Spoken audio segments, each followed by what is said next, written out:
اب ان دنوں میں ہمیں کرنا کیا ہے، کیا چیز کرنا چاہیے؟ آپ ماتے فَأَكْثِرُوا فِيهِنَّ مِنَ التَّهْلِيلِ وَالتَّكْبِيرِ وَالتَّحْمِيدِ کہ یہ دن بڑے افضل ترین دن ہیں، اعظم و ایام الدنیا ہیں۔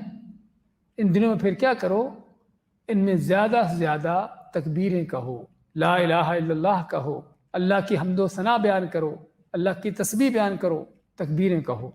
وہ تکبیریں جو چاند نکلنے سے شروع ہو جاتی ہیں، اور سنت ہے کہ آدمی وہ تکبیریں گھر میں، مسجد میں، بازار میں، چلتے پھرتے، اٹھتے بیٹھتے ہر وقت کہتا رہے بلند آواز سے۔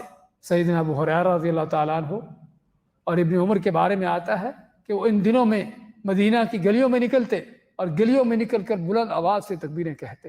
ان کی تکبیریں سن کر مدینہ کے گھروں والے وہ بھی تکبیریں کہتے، اور پورا مدینہ جو ہے وہ تکبیروں کی آواز سے گونج رہا ہوتا تھا۔ اور عید کے دنوں میں مینا میں خیمے لگے ہوتے، عبداللہ ابن عمر کے بارے میں آتا ہے کہ اپنے خیمے میں بلند آواز سے تکبیریں کہتے، ان کی تکبیریں سن کر آس پاس کے خیموں والے تکبیریں بلند آواز سے کہتے، اور پورا مینا جو ہے وہ تکبیروں کی آواز سے گونج رہا ہوتا تھا۔ ہاں آج کل آپ نے کبھی کوئی منظر دیکھا ہے ایسا؟ کسی جگہ پر بھی، کہیں پر بھی آپ کو یہ منظر نظر آیا ہو؟ جس سے پتہ چلتا ہے کہ کس قدر دین جو ہے بدلا جا چکا ہے۔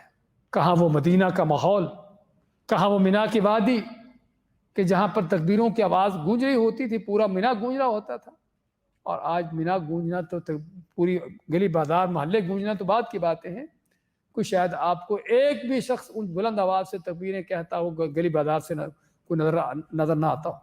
تو ان دنوں کے افضل ترین عمل جو ہے وہ ایک تو تکبیریں ہیں جو خاص ان دنوں کا کام ہے۔